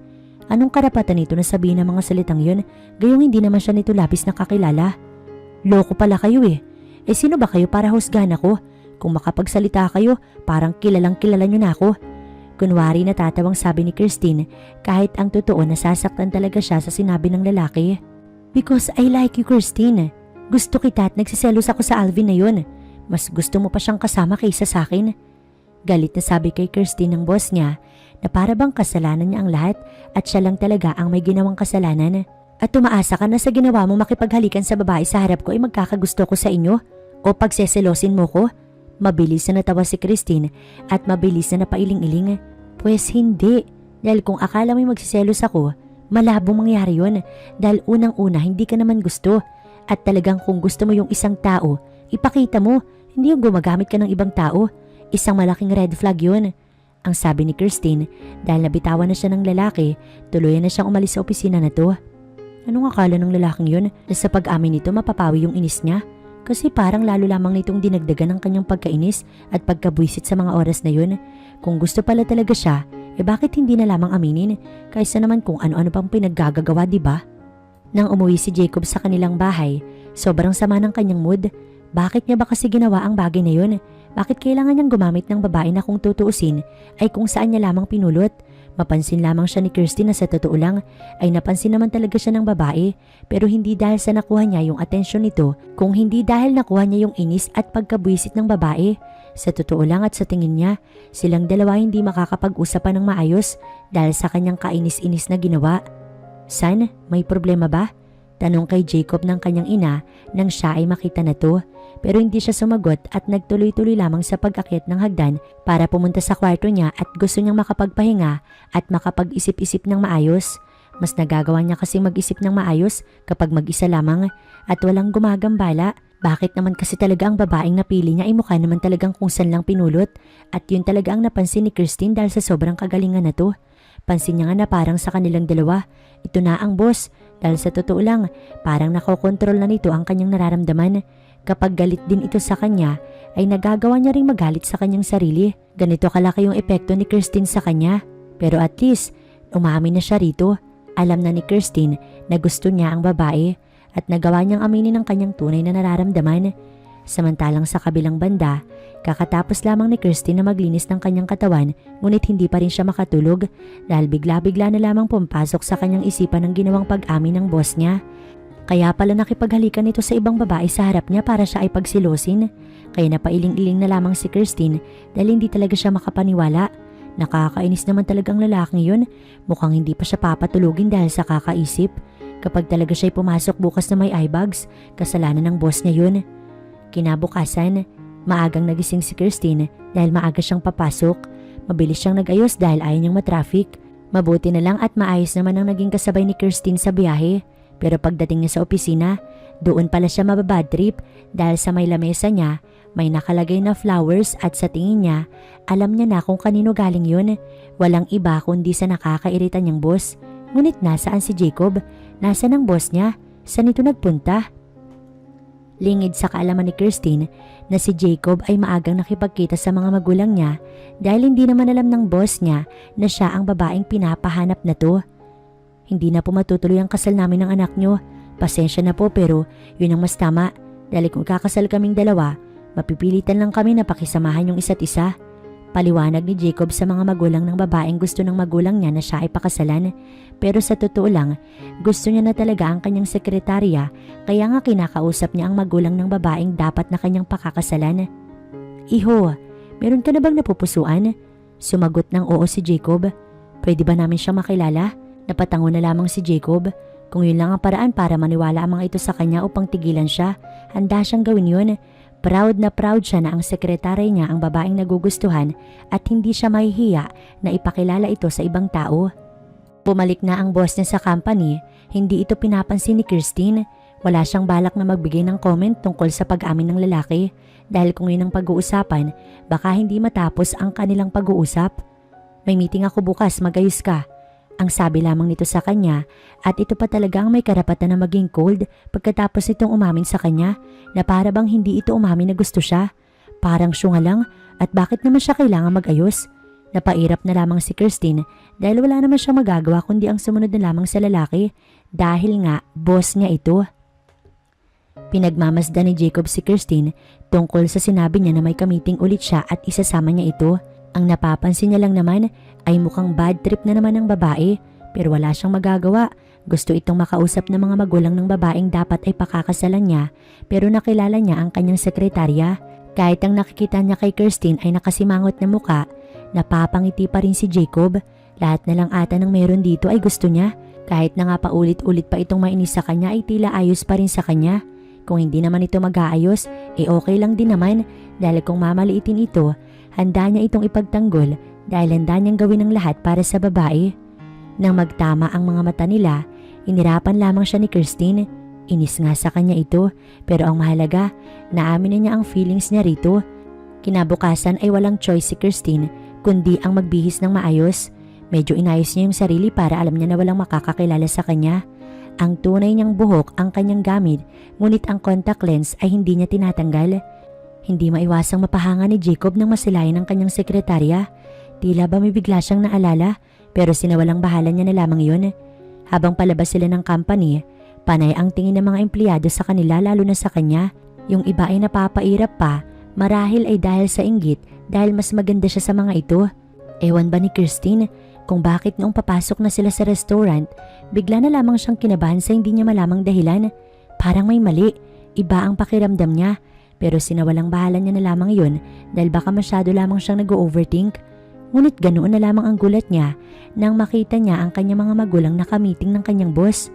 Pupunta na muna sana si Christine sa banyo nang bigla na lamang siyang ipinakilala ni Jacob sa sarili niyang mga magulang. "Ma'am, sir, this is my secretary Christine." Pagpapakilala ng lalaki. Hindi maiangat ni Christine ang kanyang muka dahil sa sandaling gawin niya yon, alam niyang makikilala siya ng kanyang mga magulang.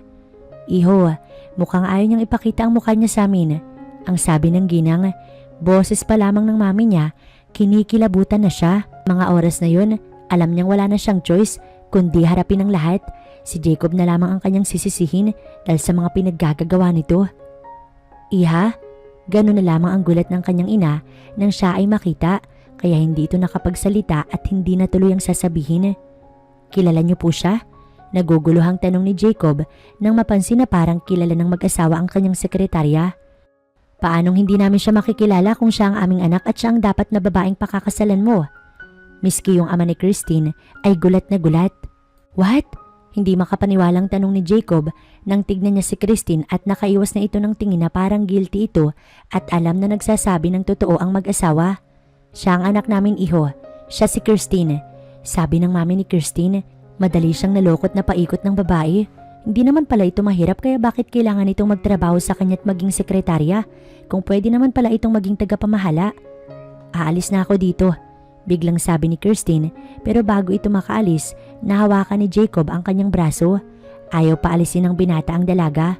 "Ano ba? Bitawan mo nga ako." Pagwawala ni Christine dahil nga sa ayaw niya sa lahat ay yung kinokontrol siya at yun ang ginagawa ng lalaki ngayon. Siya ang kinokontrol nito. "No, hindi ka aalis." May diin na sabi ni Jacob. "We're so sorry anak. Kung masyado kami naging mapagkontrol ng daddy mo sa'yo, kung masyado ka namin pinakailamanan." Wika ng mami ni Christine, ngunit napailing-iling lamang ang babae. "Ayoko magpakasal sa lalaking hindi ko naman mahal at habang buhay na magpakontrol sa inyo. At kapag hindi ko kayo sinunod, pagsasalitaan nyo lang ako ng masama." May hinanakit na sabi ni Christine. Tumingin ito kay Jacob. "Umamin ka nga. Alam mo ba yung tunay kong pagkatao kaya mo ko dinala dito at ipinakilala sa kanila?" Tanong ni Christine at kunwari pang tumawa. Sa bagay, magsasabi ba naman ng totoo ang lalaki sa kanya? "Anak, walang..." Hindi na natuloy ng ginang ang sasabihin nang putulin ng sarili niyang anak ang kanyang sasabihin. At sa tingin niyo maniniwala ako sa inyo? Walang sino man sa inyo ang pwedeng magdikta sa akin kung anong gagawin ko. At mabilis na tinanggal ni Kirstine ang pagkakahawak ni Jacob sa kanyang braso at tumakbo palabas ng restaurant. Huwag mo na muna siyang sundan, iho. Hayaan mo na muna. Ang sabi ng ina ni Kirstine kay Jacob na akmang susundan nito ang dalaga. Samantalang si Kirstine, tinawagan ng kaibigan niyang si Jeannie upang magpasundo. Mabuti na lamang at malapit lang ang kaibigan niya sa lugar kaya mabilis siya nitong napuntahan. Gusto na muna niyang makaalis sa lugar na yun. Ano bang nangyari? Alalang tanong ni Jeannie. Nanatiling mo na siyang tahimik tsaka siya nagkwento sa mahal na kaibigan at hindi naman ito makapaniwala sa nalaman. What? Nagtrabaho ka sa lalaking pakakasalan mo? Halos mapanganga pa ito dahil hindi talaga makapaniwala. Kaibigan ba talaga kita? Sige, ilakas mo pa. Pikon na sabi ni Kirstine. Okay, sorry but I was only shocked. Sabagay, malay mo ba naman na siya yun, di ba? Hindi makapaniwala si Jacob na ang babaeng pakakasalan niya pala at ang babaeng nagugustuhan niya ngayon na naging sekretarya ay iisa lang pala at ngayon alam na niya ang totoo ay mas lalong hindi niya ito pakakawalan. Pwede bang dito na muna ako sa inyo? Tanong ni Kirstine kay Jeannie nang nandoon na sila sa bahay ng kaibigan.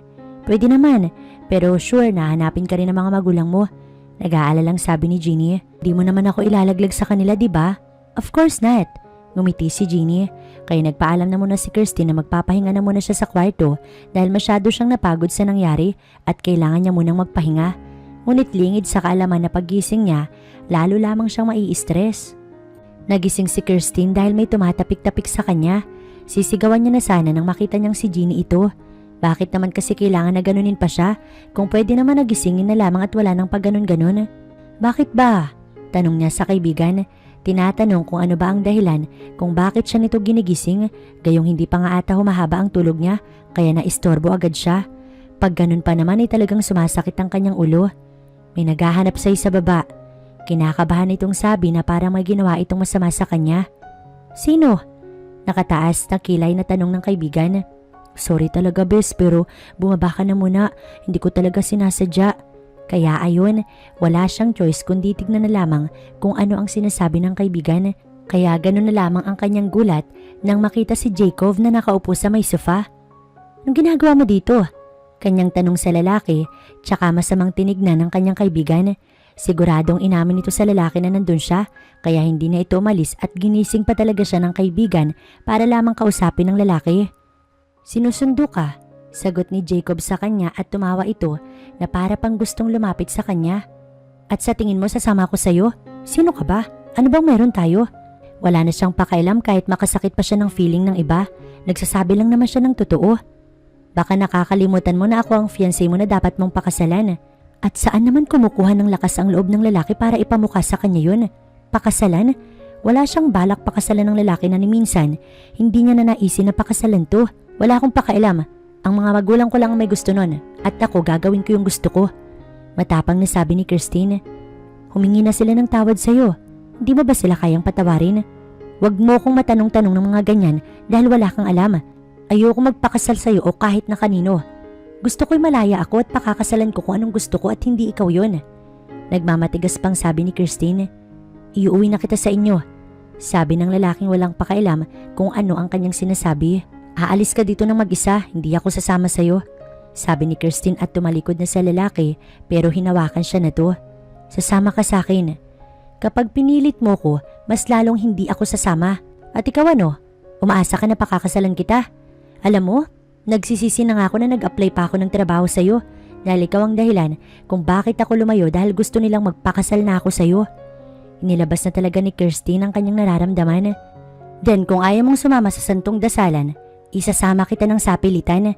Nagulat na lamang siya nang bigla nitong iposas ang isang kamay niya sa isa nitong kamay. What the hell? Anong ginagawa mo? Inis niyang tanong sa lalaki. Ngayon, wala ka nang kawala sa akin. Tatanggalin ko lang ang posas kapag nandun ka na sa mansyon nyo. Miss na miss ka na ng mga magulang mo. Hayaan mo naman silang makabawi sa'yo. Parang boyfriend niya ang lalaki na siya ay sinesermonan. Bakit ikaw ang nagdedesisyon? Alam mo dahil sa ginagawa mo, mas lalo ko naiinis sa'yo. Eh di mabuti, dahil sabi nga nila, the more you hate, the more you love. Sabi ng lalaki na kangiti pa na parang tuwang-tuwa pa ito sa sinasabi, samantalang siya Halos sumabog na sa sobrang inis. Di mo na dapat ginawa to, iho. Hindi mo kilala ang anak namin. Baka imbis na magustuhan ka niya, manatili lamang siyang galit sa'yo. Ang sabi ng mami ni Christine kay Jacob. Nadala niya na ang dalaga sa mansyon at nandoon na ito sa kwarto. Mas gusto na magkulong na lamang doon kaysa naman kausapin sila. Ayos lang po na mainis siya sa akin, tita, tito. Ang gusto ko lang naman po ay magkaayos kayong pamilya. Paliwanag naman ni Jacob, kaya napangiti na lamang ang ginang na tila ba na-touch sa kanyang sinabi. Sige, iho, umuwi ka na muna sa inyo. Kami nang bahala sa anak namin. Nag-aalala lamang ang ginang na baka napapabayaan na ng lalaki yung ibang bagay dahil sa kanilang mahal na anak. Tumango lamang ito at saka tumingin sa pangalawang palapag ng kanilang tirahan at saka bumuntong hininga. Halatang halata na gusto niyang muling makita ang dalaga, pero babalik na lamang siya bukas, baka sakaling kinabukasan, hindi na mainit ang ulo ni Christine. Hindi pa kumakain si Christine ng hapunan, kaya kinatok na siya ng kanyang mga magulang, kaya hindi na siya nagtataka noong binuksan niya ang pintuan ay ang kanyang ina ang bumungad sa kanya at may dala itong pagkain. Kumain ka na muna, anak. Busog pa ho ako. Pagsisinungaling ni Christine, kahit alam niya sa sarili niya na luto pa lang ng kanyang ina, natatakam na talaga siya. Pwede bang magkwento ka sa akin? San ka nagpunta nung umalis ka sa amin? Wala po akong maikukwento sa inyo. Simpleng sagot ni Christine. Bakit nagtrabaho ka pa? Kung pwede mo namang i-manage ang sarili nating company. Alam nyo, hindi ko naman hilig ang pagninegosyo. Pero bakit ka nagtrabaho sa isang company? Dahil gusto ko na magkapera habang malayo ako sa inyo.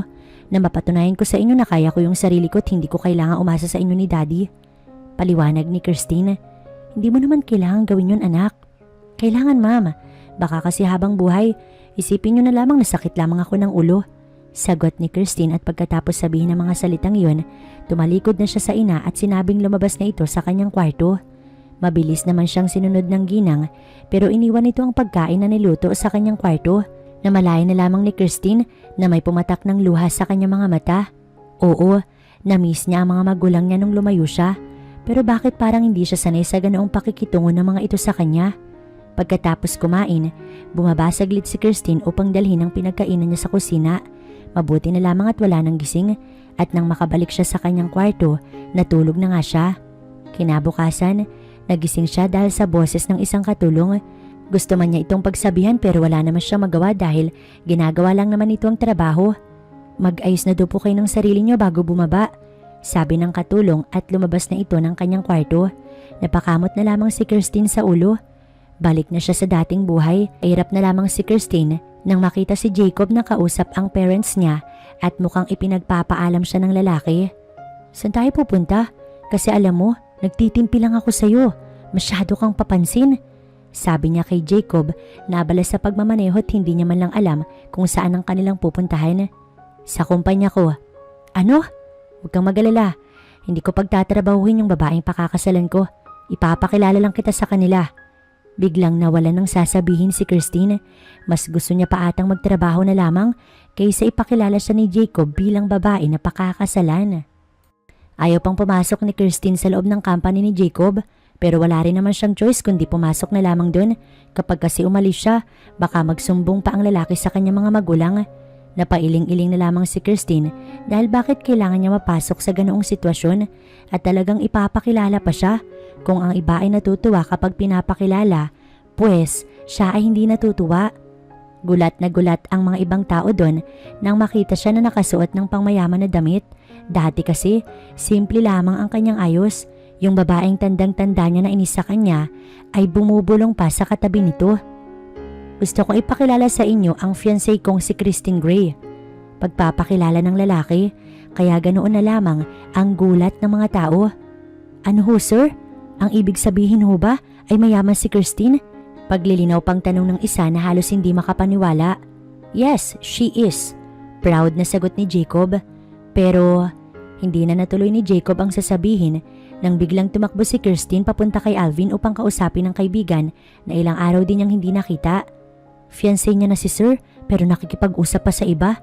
Ang sabi ng isa sa mga babae na hindi na lamang pinansin ni Christine, mahalaga sa kanya, makausap niya ang kanyang kaibigan. Kaya niyaya niya na muna si Alvin na umalis doon. Nagpaalam siya kay Jacob. Wala namang choice ang lalaki kundi payagan na lamang siya kaysa magalit pa siya dito. Mayaman ka? Hindi makapaniwalang tanong ni Alvin. Pwede ba? Huwag mo nang binabanggit pa. Halata naman kasi na hindi ko gusto, di ba? Sabi ni Kirstine at umirap pa sa lalaki na kinatawa na lamang nito. Ang lakas din ng tama mo. Alam mong pakakasalan ka ni boss tapos kinakausap mo ko. O tapos ano naman, may masama ba sa pakikipag-usap sa'yo? Pabalang na sagot ni Kirstine. Meron, parang sinasaktan mo on purpose yung feeling ng tao. Hindi nakasagot si Kirstine. Maya-maya pa'y bumalik na si Alvin sa trabaho nito kaya hindi na sila nakapag-usap. Bakit ba kasi ang laki ng takot ng lalaki sa boss na to? Samantalang siya wala namang katakot-takot. Ayos na sana nang bigla namang may dumating at hinahanap si Jacob. Ito yung babae na may gusto kay Jacob na pinagtimpla niya ng matapang na kape. Sa tuwing naaalala niya iyon, natatawa na lamang siya. Sinasabi ko na nga ba't may tinatago kang landi? Biruin mo yun, ang ganda mo ng tignan ngayon. Sabi sa kanya ng babae, hindi kasi alam na mayaman din siya kaya gano'n na lamang makapagsalita. O tapos, ano ngayon? Ikaw na lang ba ang may karapatan na magsuot ng pangmayaman na damit? Hindi nga, ang sinasabi ko isa kang gold digger. May iba ka rin palang nais. Gusto mo sa'yo si Jacob para maperahan mo. Maarte pang sabi ng babae. Excuse me miss, pero mali ka dahil katulad mo, mayaman din ako. Kung hindi mo ko kilala, ay ako si Kirstine Gray na nagpapanggap lamang na sekretarya kaya wag mo kong malit-malitin. Hindi ako tulad ng mga bida sa palabas na magpapaapi sa mga katulad mo. Hindi ka na nga maganda, pangit pa ang ugali. So hinahanap mo si Jacob? Well, my fiancé is inside the company. Sabi ni Kirstine, tsaka binangga ang babae. Pasabi na din pala na umalis na muna ako ah. Kanyang sabi nang sandaling nilingon muna ang babae at kumindat pa siya dito. Inis na pinuntahan ni Jacob si Kirstine sa bahay ng dalaga. Hindi siya natutuwa sa biglaang pag-iwan nito sa kanya, tinuro pa talaga kung nasaan siya. Tuloy, kinausap na naman siya ng babaeng yun. Pero hindi siya nagdalawang isip na sabihin sa babae na ikakasal na siya at si Kirstine ang kanya nagugustuhan. Si Kirstine po, tanong niya sa ina ng dalaga. Nando sa kanyang kwarto. Bakit iho, may nangyari ba? Walang sinabi si Jacob pero nagpaalam siya sa ginang kung pwede niyang tunguhin si Kirstine at mabuti na lamang pumayag ito at nagtanong na rin siya sa maid kung nasaan ito upang hindi siya maligaw. Kumatok si Jacob sa pintuan ni Kirstine. Dapat ay sisigawan siya nito dahil akala niya isa siyang katulong pero gano'n na lamang ang gulat ng dalaga nang siya ay makita. Bakit ka nandito? At saka pati ba naman dito sa kwarto ko sumusunod ka talaga?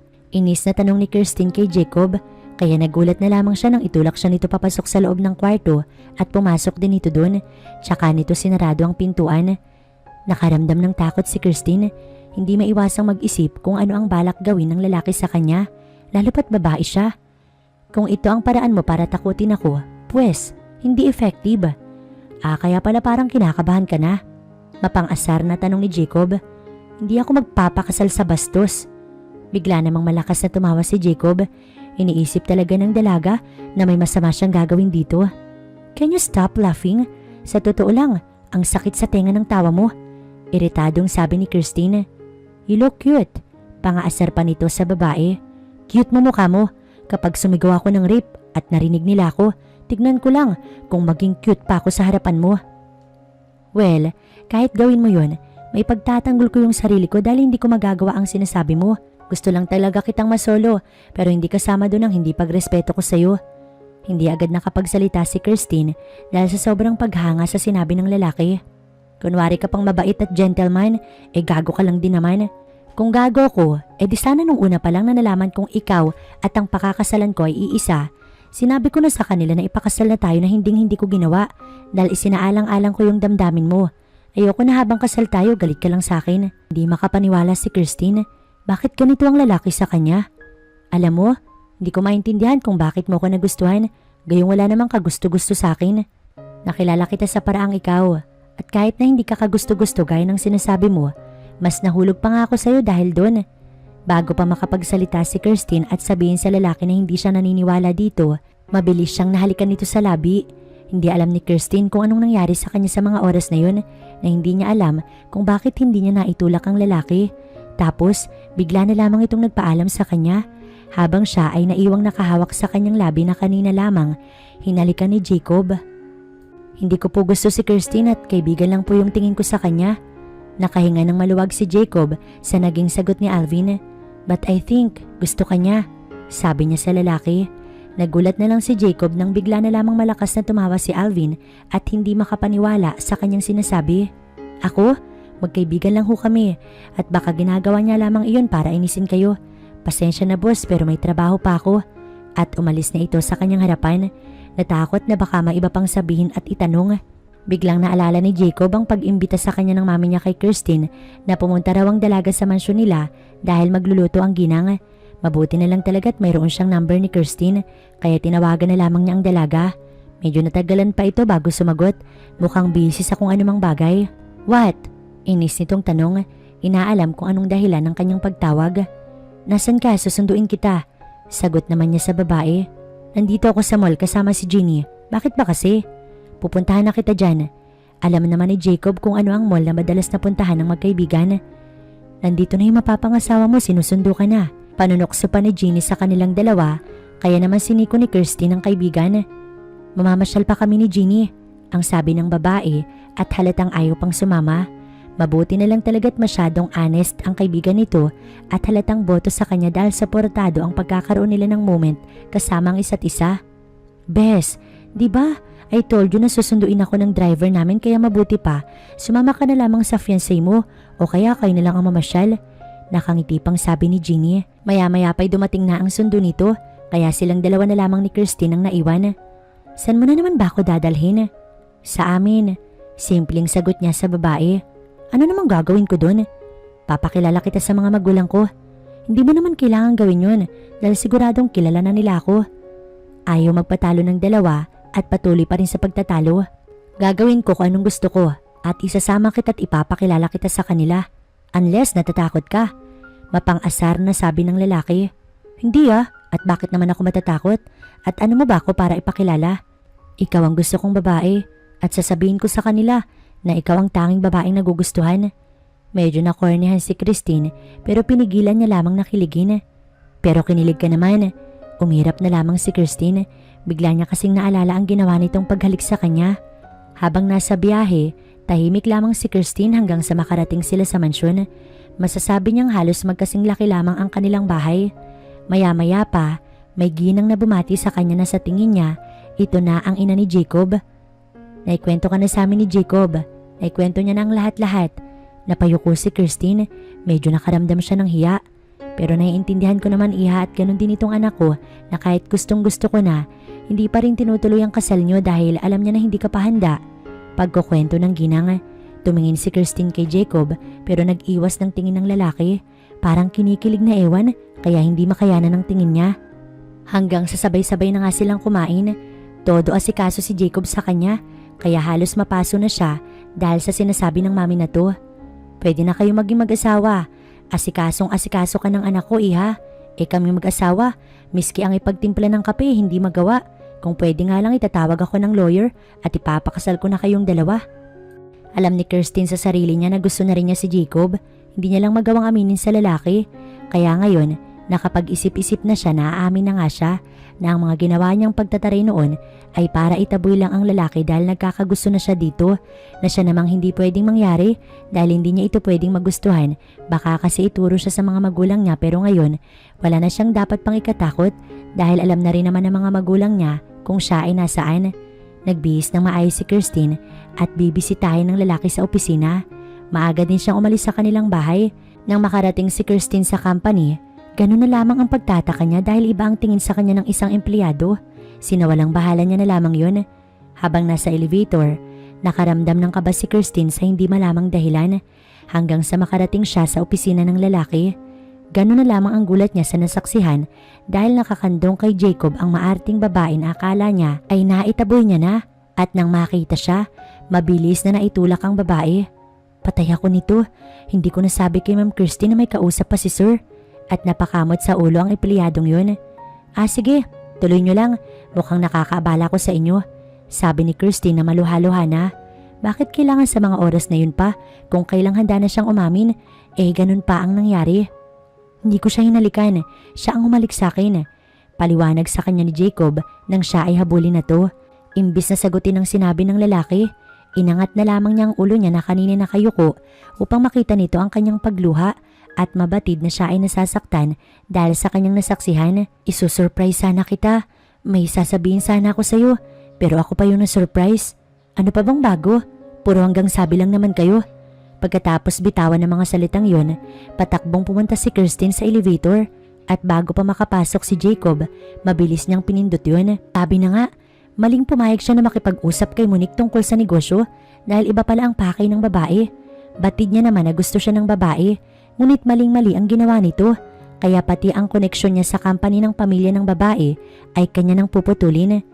I'm sorry Jacob, hindi ko naman sinasadya yun. Hindi ko naman alam na dadating siya. Paghingi sa kanya ng paumanhin ng babae na halata namang hindi sincere at talagang ginawa nito yun. Can you just leave? Mali na nakipag-usap pa ako sa'yo. Simula ngayon, wala na akong kahit ano pang koneksyon sa company ninyo. Pinuputol ko na yung ugnayan ng mga companies natin dahil sa ginawa mo. Final na sabi ni Jacob. Nang hindi pumayag si Monique, tinawag niya ang gwardiya at ipinakuha ang babae. Ngunit hindi na nagpabitbit pa ang babae at kusa na lamang umalis. Samantalang si Kirstine ay umiiyak na umuwi sa kanila. Pero imbis na magmukmok sa kanyang kwarto at kung anong gawin, agad siyang lumapit sa ina nang ito'y makita. Yumakap siya rito. What happened, anak? Alalang tanong ng ginang. Hindi naman magawang magkwento ni Kirstine, kaya yakap na muna ang binigay ng kanyang mami at wala pang advice. Gusto ko na siya, ma'am. Parehas naman kaming may nararamdaman sa isa't isa, alam ko yun. Pero bakit feeling ko, pinaglalaruan niya lang ako. Nakita ko siyang may kahalikan. Nung nakaraan lang ako yung hinalikan niya. Anak, nakinig ka ba sa paliwanag niya? At alam mo ba ang totoong nangyari? Nagpapadala ka lamang siguro sa emosyon mo. Hindi nakapagsalita si Kirstine. Puntahan mo na lamang sa taas, iho. Ang sabi ng ginang kay Jacob. Si Kirstine kasi ay mas pinili na namang magkulong sa kwarto pagkatapos umiyak sa kanyang balikat. Inamin ng kanyang anak ang lahat na nararamdaman nito para sa lalaki na siya namang kinatuwa ng ginang, pero hindi niya alam kung matutuwa pa ba siya kung hindi maaayos ang sigalot sa pagitan ng dalawang parehas naman ng nararamdaman. Panay ang iyak ni Kirstine, kaya nang buksan niya ang pintuan ng may kumatok, mamula-mula pa ang kanyang mga mata dahil sa kakaiyak. Hindi siya nakapagsalita na makita si Jacob. Akmang isasara na niya ang pintuan pero iniharang ng lalaki ang kanyang braso para hindi niya tuluyang magawa ang kanyang binabalak. Malis ka na nga, sigaw ni Kirstine sa lalaki pero nagulat na lamang siya nang yakapin siya nito at paulit-ulit humingi ng tawad. I'm so sorry. Paghingi nito ng tawad. Bakit ka nandito? Bakit hindi ka na lamang makipaghalikan sa malanding babaeng yun? Dahil ikaw ang gusto ko't hindi siya. Gusto din naman kita. Kaya nga pumunta ako doon kanina para umamin sa'yo tapos ganun yung maaabutan ko. Tila nabingi si Jacob sa kanyang narinig. Gusto mo na rin ako? Hindi makapaniwalang tanong ng lalaki. Hindi, si Alvin ang gusto ko. Kunwari pang pagtanggi ni Kirstine. Magkaibigan lang kayong dalawa. Tinanong ko na siya kaya wag ka na magsinungaling sa akin, Kirstine. Tinanong ko na siya. Close na kayo? Pabirong tanong ni Kirstine. Alam mo namang I'm willing to do anything para sa'yo. Kahit nakausapin pa yung pinagseselosan ko. Ewan ko sa'yo, malis ka na nga lang dito. Not until, pinayagan mo ko manligaw sa'yo. Napataas ang kilay ni Kirstine. Manligaw? Nalilito niya pang sabi. Hindi porkit parehas na tayong nararamdaman sa isa't isa tayo na. Liligawan muna kita. At sa tingin mo papayag ako? Oh, parang hindi ka naman umiyak ng dahil sa akin. Pagbibiro pa ni Jacob. Hindi ako umiyak dahil sa'yo, no? We, kaya pala namumulay ang mata mo, no? Oo na, pinapayagan na kita kaya umalis ka na dito. Akala ni Kirstine ay tuluyan na itong aalis pero humalik muna ang lalaki sa kanyang pisngi. Salamat, hindi mo alam kung paano mo ko napasaya. Napahawak na lamang si Kirstine sa kanyang pisngi na hinalikan ng lalaki. Kirstine? Napabalik lamang sa wisyo si Kirstine dahil sa pagwagayway ng kamay ni Ginny sa harapan niya. Para kasing nawawala siya sa sarili at lutang, hindi tuloy nila ma-enjoy ang party. Inamin ko na kay Jacob na may nararamdaman ako sa kanya at maniligaw daw siya sa akin. Pagkukwento ni Kirstine sa kanyang kaibigan.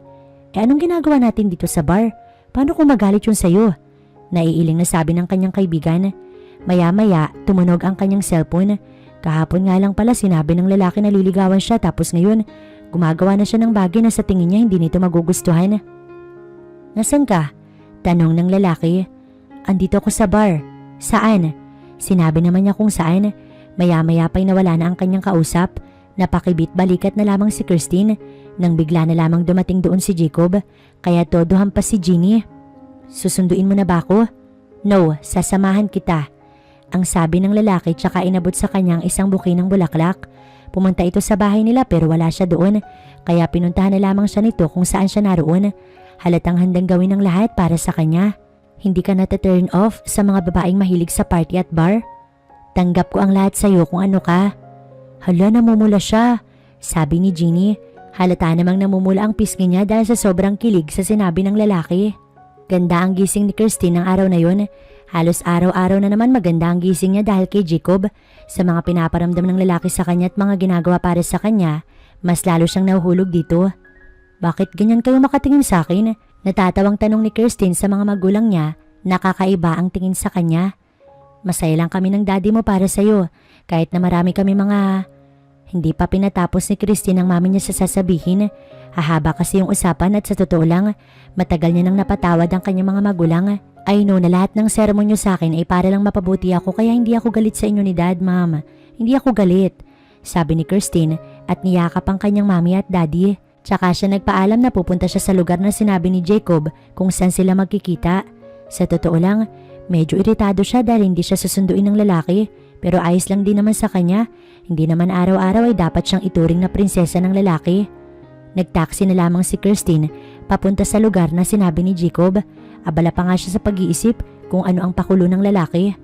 Nang makarating siya sa isang restaurant, halos walang tao doon. Pero maya-maya ay nakarinig siya ng musika at bigla na lamang lumabas sa isang sulok si Jacob. Kaya naman pala hindi siya sinundo. Mukhang tumulong pa ito sa paghahanda. Maya-maya pa'y nakita na si Jeannie at Alvin na mukhang hiningi ni Jacob ang tulong ng dalawa para siya ay isorpresa. Ako nagluto kaya masarap ang kakainin nyo, may pagmamalaking sabi ni Alvin. Sa totoo lang ay ang restaurant na yon ay kay Jeannie. Regalo kay Jeannie ng mga magulang. Sila pa nga lang ang unang gagamit. Napakakapal naman ang mukha mo, yun nga lang yun na itulong mo, ang sabi ni Jeannie, kaya natawa na lamang siya. Kaya hindi niya namalayan na nasa harapan na niya si Jacob. Dami mong alam, sabi niya na lamang sa lalaki. All for you. Yun lamang ang sinabi na to. Alam ko na ayaw mong madalain ng lahat pero gusto kong malaman mo na gusto kong ituloy ang kasal natin, sabi ni Jacob nang matapos na silang kumain.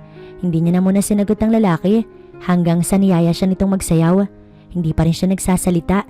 Pinag-iisipan ng mabuti kung ano ang marapat niyang sabihin sa lalaki. Alam mo, hindi ako katulad ng ibang babae. Matigas yung ulo ko. Pasaway at higit sa lahat, gusto ko nagagawa lahat yung gusto ko. Is it okay with you? Naitanong na lamang ni Christine. Ganun talaga siya minsan, hindi malaman kung anong dapat niyang sabihin. Tanggap ko sa'yo lahat, Kiers. So will you marry me? Alam kong masyadong mabilis at... Yes! Pagsagot na agad ni Christine. Yes? Hindi makapaniwalang tanong ni Jacob. Oo, yes. Pag-uulit pa niyang sagot, kaya sa labis na tuwa, mabilis siyang niyakap ni Jacob at nang magtama naman ang kanilang mga mata, agad na naglapat ang kanilang mga labi. Narinig pa nila ang irit ni Jeannie at paghampas nito kay Alvin. Napangiti na lamang si Christine. Kinakabahan si Jacob. Wala pa kasi si Christine at sa pag-iisip na baka hindi siya siputin ng kanyang bride, hindi naman siguro masamang kabahan. Son, calm down, dadating din yun. Pagpapakalma sa kanya ng kanyang daddy. May sasabihin pa sana siya pero maya-maya pa. Bumukas na ang pintuan ng simbahan at nakita niya ang kanyang pinakahihintay. Napakaganda ng kanyang bride. Ito ang pinakamagandang bride na kanya nakita. Ang pinakamaganda sa lahat. Hanggang sa dahan-dahan na itong naglakad papunta sa kanya at akay ito ng mga magulang. Alagaan mo yung anak namin, iho. Bilin sa kanya ng mami ni Christine. Tumango na lamang si Jacob sa mami ni Christine at pagkatapos ay ngumiti rito. Mahal na mahal namin ang anak namin kahit pasaway yan, sabi ng daddy ni Christine at tinapik ang kanyang balikat. Kinakabahan ka, no? Pangaasar ni Christine. Kitang-kita naman kasi sa ekspresyon ng kanyang mukha na siya kinakabahan habang kaharap ang mga magulang ni Christine. Bakit ang tagal nyo? Hindi ko kasalanan kung traffic. Hindi na lamang pumatol pa si Jacob. Baka mamaya, doon pa sila magtalo ng babae sa simbahan na siya namang ayaw nitong mangyari. Sinimulan na ng pari ang seremonyas ng kasal. Sa totoo lang, hindi siya masyadong nakikinig at ang hinihintay niya lamang ay ang pagsasabi ng pari na sila ay kasal na. Hanggang sa dumating na nga sila sa puntong yun, ang i-pronounce na silang husband and wife at yung you may kiss the bride. Hindi naman halata na masyado siyang excited dahil agad niyang hinalikan si Christine.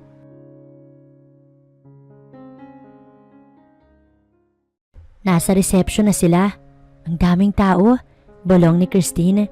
Sa mga bar na pinupuntahan mo, ganito rin naman, di ba? Sabi niya sa babae. Iba naman yun, ang boring dito. Then, anong gusto mong gawin? Alam niya nang may pinapahiwatig ang babae, kaya tinanong na ito ni Jacob ng diretsahan. Tumakas tayo? Hindi na siya nagulat sa naging sagot ni Christine. Halata naman na kanina pa ito naiinip, kaya pinagbigyan niya ang asawa. Sa totoo lang, kanina niya pa rin gustong masolo ito. Hindi naman sa kinukonsinti niya ang babae sa mga kalokohan, pero paminsan-minsan lang naman. Naging masaya naman ang pagsasama nila ni Christine dahil pareho nilang mahal ang isa't isa. Hanggang sa binayaan sila ng isang babaeng anak na makamukha ng asawa niya at kaugali pa na sa tingin nila, ito ang kanilang magiging sakit ng ulo. Ngunit kahit ganun, mahal nila ang kanilang anak. Daddy, mahal niyo rin po ba ako kahit pasaway? Tanong kay Jacob ng anak nila ni Christine. Oo naman, ganyan din naman ang mami mo noon eh. Makulit at matigas ang ulo pero mahal ko yan. Napangiti na lamang ang kanyang anak at mahigpit siyang niyakap hanggang sa bumalik na ang kanyang asawa na gumawa muna kanina ng merienda. Tumabi sa kanya si Christine at ang kanilang anak ay kanyang kalong-kalong. Manang-mana talaga sa'yo anak natin. Kaya hindi mo na kami mahal. Pagbibiro sa kanya ni Christine. Kaya mahal na mahal ko kayo. Bata pa lamang si Cray kaya makulit siya't pasaway. Kaya magbabago pa yan. Tulad mo, pasaway ka rin naman dati di ba? Pero nagbago din. I love you. Sabi na lamang niya sa kanyang asawa. I love you more wife. Kayo ni Cray ang aking buhay. Pagkatapos ay nag-family hug sila dahil kanina pa pala nakatingin ang kanilang anak.